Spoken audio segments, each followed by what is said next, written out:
Wyobraź sobie taką scenę z filmu. Ciemne pomieszczenie, stół, zapalnik i tykający zegar. Ktoś podchodzi, przecina kable i cisza.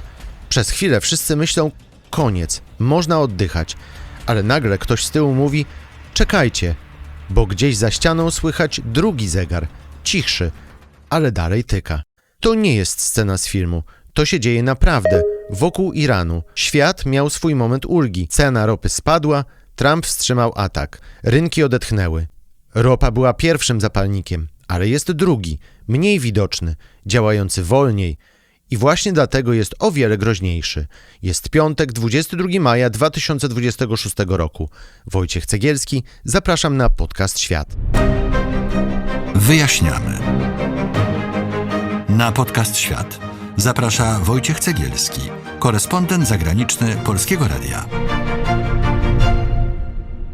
Zacznijmy od uporządkowania sytuacji. Cieśnina Ormus to wąski morski korytarz między Iranem a Omanem. Przez ten korytarz płynie ogromna część światowej ropy i gazu. Dlatego kiedy wokół Iranu robi się gorąco, wszyscy patrzą na ceny paliw. Ale przez Ormus idzie też coś mniej widocznego.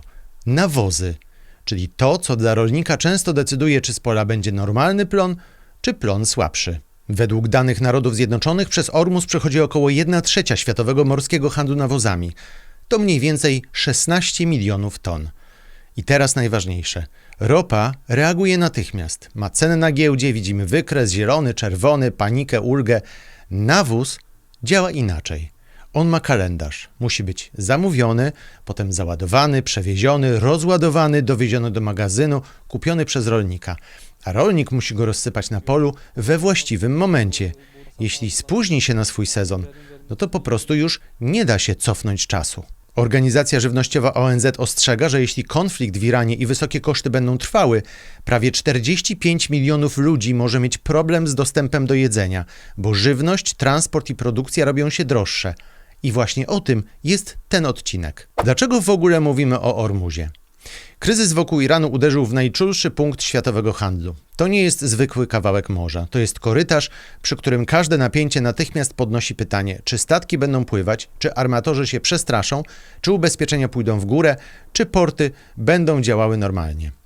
Bo Iran już na początku tej wojny zablokował tę cieśninę i statki utknęły i nie mogą przepływać. Na początku wojny wszyscy patrzyli na ropę, no bo ropa jest szybka. To jest komunikat z Waszyngtonu, to jest wypowiedź z Teheranu, jedno ryzyko ataku i cena leci w dół, skacze. To jest proste. Ale w tym kryzysie pojawiła się druga warstwa. Nawet jeśli cena ropy spadła po decyzji Trumpa o odłożeniu kolejnych ataków, to nie znaczy, że zniknął problem żeglugi, portów, ubezpieczeń i dostaw. W tej chwili przez Ormus przepływają pojedyncze statki. Ale statek z ropą to tylko jeden typ statku. Przez ten sam korytarz idą też statki z towarem, który właśnie nie jest tak spektakularny jak ropa, no ale jest potrzebny, żeby potem urosło jedzenie, czyli właśnie nawozy. I tu zaczyna się problem, który nie działa jak film akcji. Nie ma jednej wielkiej sceny. Jest znacznie ciszej. Rolnik czeka na dostawę. Importer liczy, czy starczy mu waluty. Firma transportowa mówi, trasa będzie dłuższa. Ubezpieczyciel mówi, ryzyko jest większe i podnosi cenę polisy.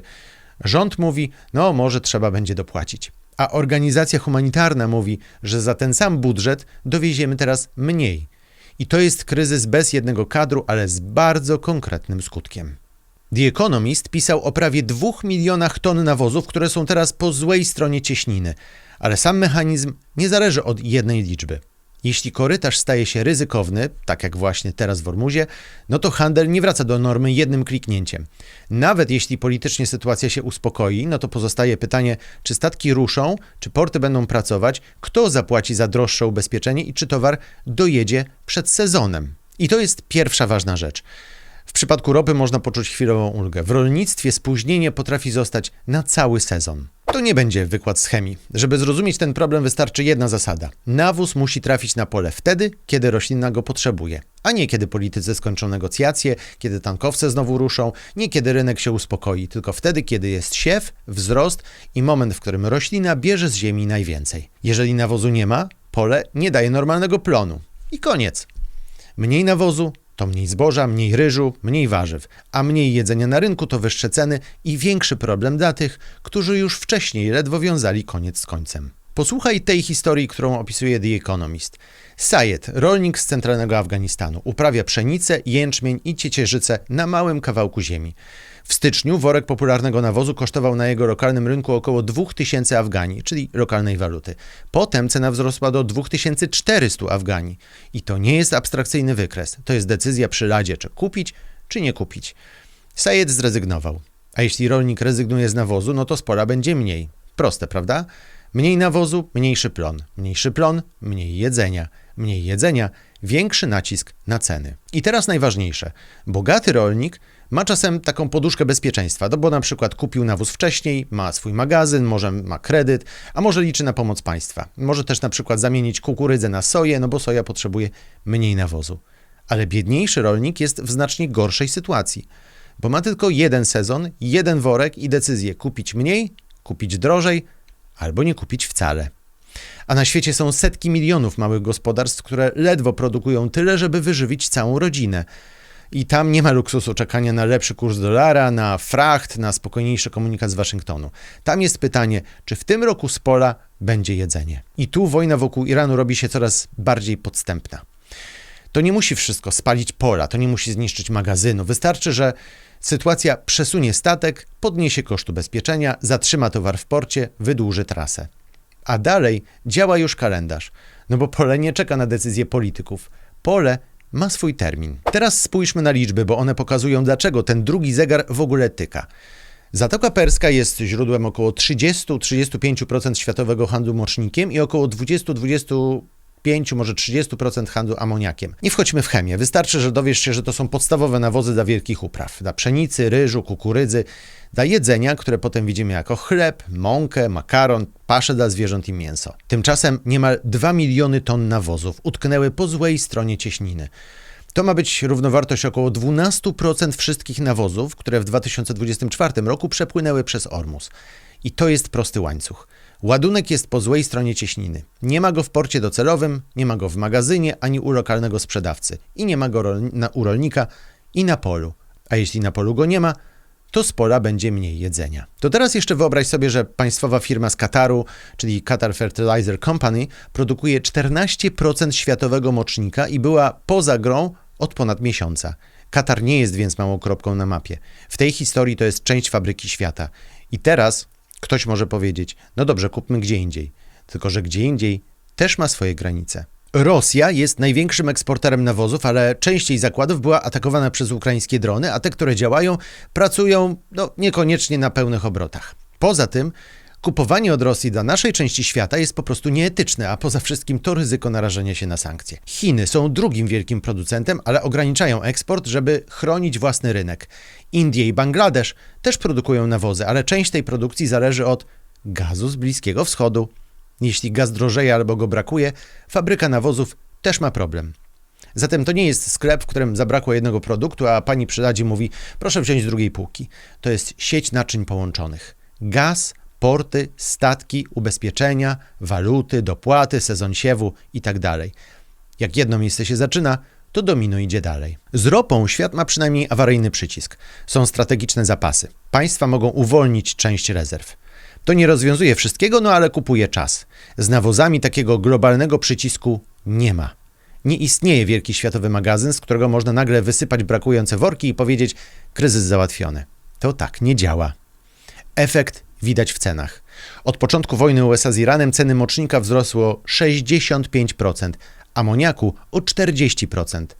Rabobank ma indeks dostępności nawozów i ten indeks spadł od najniższego poziomu od 4 lat. To teraz po ludzku. Nawóz jest droższy względem tego, co rolnik może potem zarobić na plonie. Rolnik patrzy na cenę worka, patrzy na cenę zboża, liczy paliwo, transport, kredyt.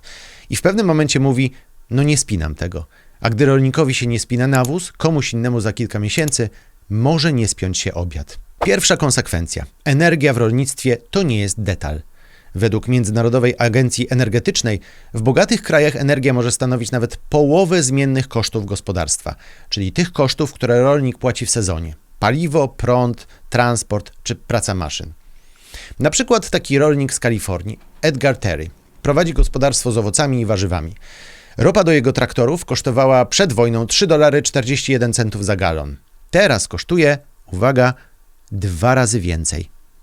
Jaki jest tego efekt? Edgar mówi, że sadzi mniej selera. No ale to jest Kalifornia, bogate miejsce i rolnik z zachodu. Ale nawet tam ktoś bierze kalkulator i mówi, przy takich kosztach robię mniej. A teraz przenieśmy ten sam rachunek do kraju biednego, bez dużych zapasów, bez taniego kredytu, bez państwa, które szybko dopłaci, bez magazynu na rok do przodu.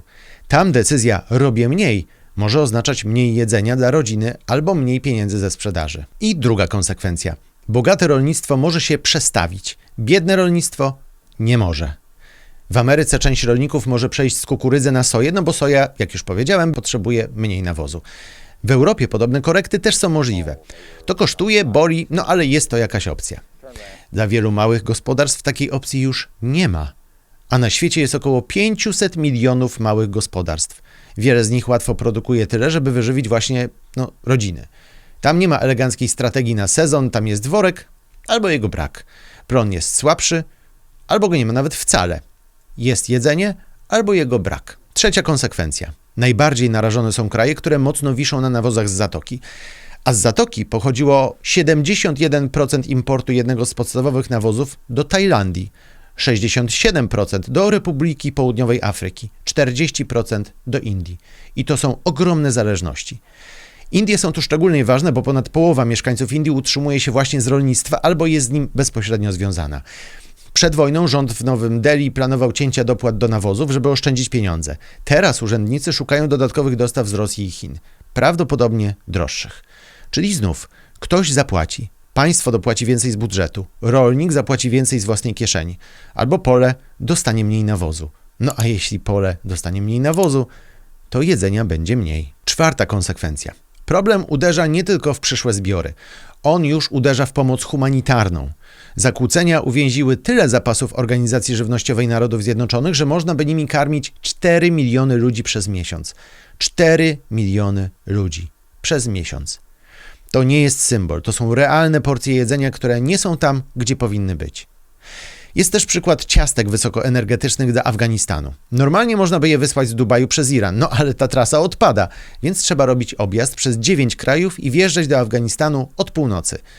Dla nas to po prostu linia na mapie. Dla organizacji pomocowej to tygodnie opóźnienia i większy koszt. Dla człowieka, który czeka na jedzenie, to nie jest logistyka, to jest pusty talerz. I tu dochodzi jeszcze jeden problem. Organizacje pomocowe mają mniej pieniędzy niż kiedyś. Oficjalna pomoc rozwojowa na świecie spadła w ubiegłym roku o 9 do 17% po spadku o 9% rok wcześniej. Czyli w najgorszym momencie robią się jednocześnie 3 rzeczy. Transport jest droższy, jedzenie jest droższe, a budżety pomocowe są mniejsze. I to jest moment, w którym nawet małe opóźnienie przestaje już być małe. Bo jeśli ciężarówka jedzie dłużej, no to trzeba zapłacić więcej. Jeśli statek płynie objazdem, także trzeba zapłacić więcej. A jeśli trzeba zapłacić więcej za transport, to te same pieniądze wystarczą na znacznie mniej jedzenia. I teraz ostatni obraz, już z poziomu kuchni. Lalita, pracownica rolna z wioski na północ od New Delhi. Od lutego cena gazu do gotowania wzrosła tam 5-krotnie. Stoiska, które sprzedawały placki po 5 rupii, zaczęły sprzedawać je po 8 rupii. To nadal brzmi jak małe pieniądze, no ale dla osoby, która żyje na granicy, różnica między 5 a 8 rupii to nie jest drobiazg. Lalita zaczęła omijać posiłki i prawie zrezygnowała z warzyw. Tak wygląda ten kryzys na dole. Nie jako wykres, nie jako konferencja, nie jako mapa cieśniny. Jako człowiek, który je mniej. I teraz pytanie do ciebie. Kiedy słyszysz o wojnie wokół Iranu, co pierwsze przychodzi ci do głowy? Ropa, a może jedzenie? Napisz w komentarzu jedno słowo. Ropa albo jedzenie. Bo to jest dobry test, czy ten drugi zegar był w ogóle widoczny, zanim zaczęliśmy o nim mówić. A skoro o ropie wspomnieliśmy, no to cały mechanizm, dlaczego wojna spowodowała, że ceny benzyny na twojej stacji wzrosły, opisałem w innym odcinku podcastu. Link widzisz teraz na górze ekranu. Słuchasz podcastu Świat. Co teraz trzeba obserwować? 3 rzeczy. Po pierwsze, jak długo Ormus będzie ryzykowny dla statków. Nie trzeba całkowitego zamknięcia cieśniny, żeby handel zrobił się droższy. Wystarczy, że armatorzy boją się tam wysłać statki. Wystarczy, że ubezpieczyciele podnoszą stawki. Wystarczy, że porty pracują wolniej. Każdy taki koszt idzie dalej. Druga rzecz, ile potrwa powrót nawozów na pola. No bo nawet jeśli teraz, w momencie kiedy nagrywam ten odcinek, statki ruszą, nawóz nie transportuje się on się nie teleportuje do rolnika. On najpierw musi dopłynąć, potem zejść z portu, potem trafić do magazynu, potem do lokalnego sprzedawcy, potem do gospodarstwa, a to zabiera czas. A jeśli sezon już minął, no to worek w magazynie jest już spóźnionym workiem. Trzecia rzecz, pogoda. Jeśli pojawi się, tak jak zapowiadają specjaliści, ciepły prąd El Niño, problem może się nałożyć na ekstremalne zjawiska pogodowe. 3 lata temu El Niño przyniósł południowej Afryce jedną z najgorszych susz od lat. Około 30 milionów ludzi potrzebowało wtedy pomocy żywnościowej. To oczywiście nie znaczy, że teraz wydarzy się dokładnie to samo. To znaczy coś prostszego. Świat może dostać 2 uderzenia naraz. Droższe nawozy i gorszą pogodę. Mniej jedzenia z pola i droższe jedzenie na rynku. The Economist przywołuje też scenariusze cenowe. Jeśli ruch przez Ormus byłby utrudniony przez 6 miesięcy, to szacuje się, że światowe ceny żywności mogłyby do końca roku wzrosnąć o 12-18% względem poziomu sprzed wojny. Analitycy z Instytutów Kilonii wskazują, że inflacja cen żywności mogłaby w ciągu roku sięgnąć 30% w Zambii, 11% w Indiach i 8% w Wenezueli. To nie jest przepowiednia, to jest ostrzeżenie, bo jedzenie nie drożeje wszędzie tak samo. Najmocniej boli tam, gdzie ludzie i tak wydają większość pieniędzy właśnie na jedzenie. I tu jest różnica wobec wojny w Ukrainie. Po rosyjskiej inwazji wszyscy widzieliśmy zboże, porty nad Morzem Czarnym, statki z pszenicą. Problem był bardzo czytelny. Z regionu wojny nie wypływa jedzenie. Tutaj jest trudniej. Bo Zatoka Perska nie jest wielkim spichlerzem świata. Nie chodzi głównie o to, że stamtąd wypłynie mniej zboża. Chodzi o to, że stamtąd może wypłynąć mniej tego, dzięki czemu zboże urośnie gdzie indziej. I to jest bardzo podstępne, bo kamera nie pojedzie na jedno spalone pole, musiałaby pojechać do portu w Zatoce. Do rolnika w Afganistanie nie pojedzie, do kobiety pod New Delhi także nie pojedzie, do magazynu pomocy żywnościowej raczej nie.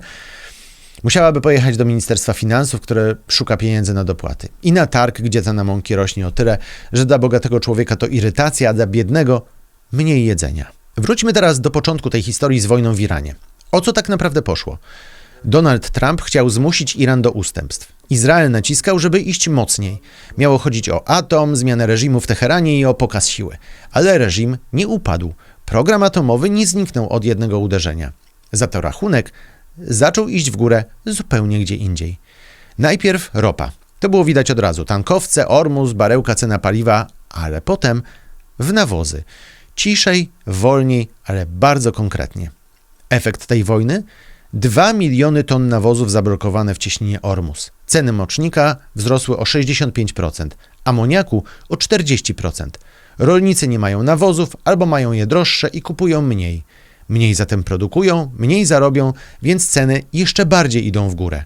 A w biednych krajach lada moment może zacząć się kolejny kryzys żywnościowy. I na końcu tej historii nie ma polityka czy generała, który wydaje rozkazy do wojny. Jest zwykły człowiek, który liczy, czy wystarczy mu na mąkę, ryż, placki czy warzywa. I to jest ten drugi tykający zegar ze sceny z początku tego odcinka. A teraz pytanie do Ciebie. Czy Twoim zdaniem politycy mają świadomość, że istnieje taki właśnie łańcuch powiązań, że jeśli zaczniemy gdzieś wojnę, to na drugim końcu świata ludzie mogą nie mieć co jeść? Napisz w komentarzu tak lub nie. To był podcast Świat, najlepsze miejsce w polskim internecie, gdzie pokazujemy świat, geopolitykę i to, czego nie zobaczysz w mediach. Jeśli takie odcinki pomagają Ci zrozumieć świat, subskrybuj i powiedz o nas swoim znajomym. Jesteśmy też na Instagramie, TikToku i Facebooku. Tam wrzucamy szybkie newsy i aktualizacje. Wojciech Cegielski, dziękuję za uwagę i do zobaczenia. To był podcast Świat. Do usłyszenia w kolejnym odcinku.